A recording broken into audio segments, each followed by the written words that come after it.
Chapter 21. Wet Wipe. "Why don't you come too?" shouted Chloe to Annabel over the thunderous noise of the blades. "No, this is your day, Chloe," her little sister hollered back. "This is all because of you, and besides, that helicopter's tiny. It'll absolutely whiff in there." Chloe grinned and waved goodbye as the helicopter slowly ascended, flattening most of the plants and flowers in the garden as it did so. Mother's Beaufont danced around her head like candy floss on a windy day at the seafront. As she attempted to hold it down, Elizabeth the cat got blown across the lawn. She tried desperately to cling on to the grass with her claws, but despite meowing for mercy, the wind from the blaze was just too strong, and she shot across the garden like a furry cannibal and into the pond. Blop! The Duchess looked down from the helicopter window, smirking.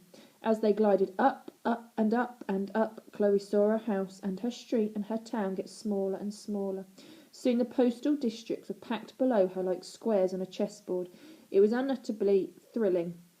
For the first time in her life, Chloe felt like she was at the centre of the world. She looked over at Mr. Stink. He was getting reacquainted with a toffee bonbon that, from the looks of it, had been in his trouser pocket since the late 1950s.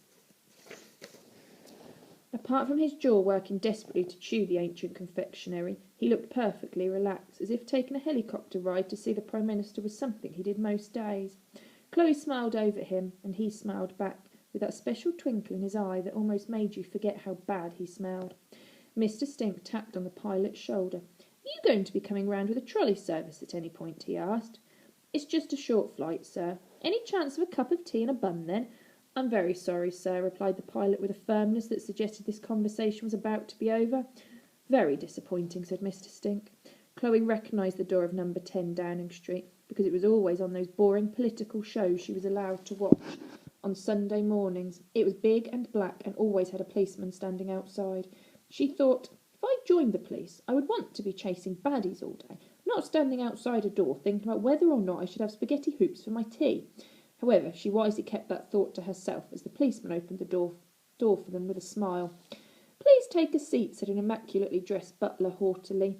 The staff were used to playing host to royalty and world leaders at 10 Downing Street. Not a little girl, a transvestite tramp and his dog.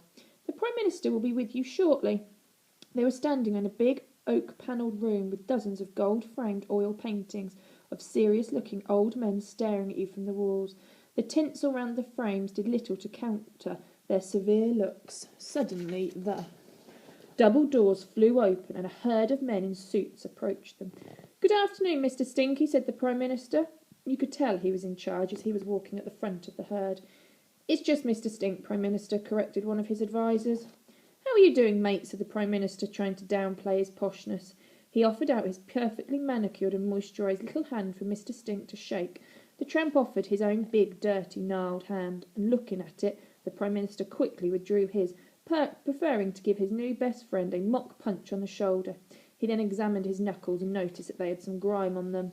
"Wet wipe," he demanded. "Now!" A man at the back of the herd hurriedly produced a wet wipe, and it was passed forward to the Prime Minister. He quickly wiped his hand with it before passing it back to the man at the back. "A pleasure to meet you too, Mr. Prime Minister," said Mr. Stink without conviction. "Call me Dave," said the Prime Minister. "Gosh, he does smell like a toilet," he whispered to one of his advisers. Mr. Stink looked at Chloe, hurt, but the Prime Minister didn't notice. "So you made quite a splash on Question Time, my homeless pal," he continued. "Ready hilarious! Ha!" He wiped away a non-existent tear of laughter from his eye. "I think we could use you." "Use him?" asked Chloe suspiciously. Yeah, it's no secret. It's not looking good for me in the election. My approval rating with the public right now is—" One of the herd hastily opened a folder, and there was a long pause as he flicked through pages and pages of information. Bad. Right. Thanks, Perkins," said the Prime Minister sarcastically. "It's Brownlow." "Whatever," the Prime Minister turned back to Mr. Stink. "I think if we had you, a real-life tramp, take over from Mrs. Crumb as the candidate, it could be brilliant. It's far too late to rope anyone else in now, and you would be the ideal last-minute replacement. You're just so funny. I mean, to laugh at, not really with." "Excuse me," said Chloe, feeling very protective of her friend now. The Prime Minister ignored her. "It's genius. It really is. If you joined the party, it would fool the public into thinking we cared about the homeless. Maybe one day I could even make you Minister for Soap Dodgers." Soap dodgers, said Mr. Stink. Yeah, you know, the homeless. Right, said Mr. Stink, and as minister for the homeless, I would be able to help other homeless people. Well, no, said the Prime Minister. It wouldn't mean anything, just make me look like a fantastic tramp-loving guy.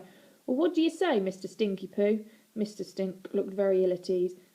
I'm not sure. Are you kidding me? Laughed the Prime Minister. You're a tramp. You can't have anything better to do.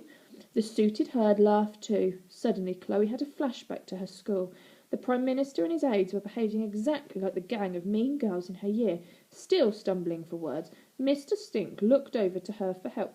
Prime Minister, said Chloe. Yes, he answered with an expectant smile. Why don't you stick it up your fat bum? You took the words right out of my mouth, child, chuckled Mr. Stink. Goodbye, Prime Minister, and Merry Christmas to you all.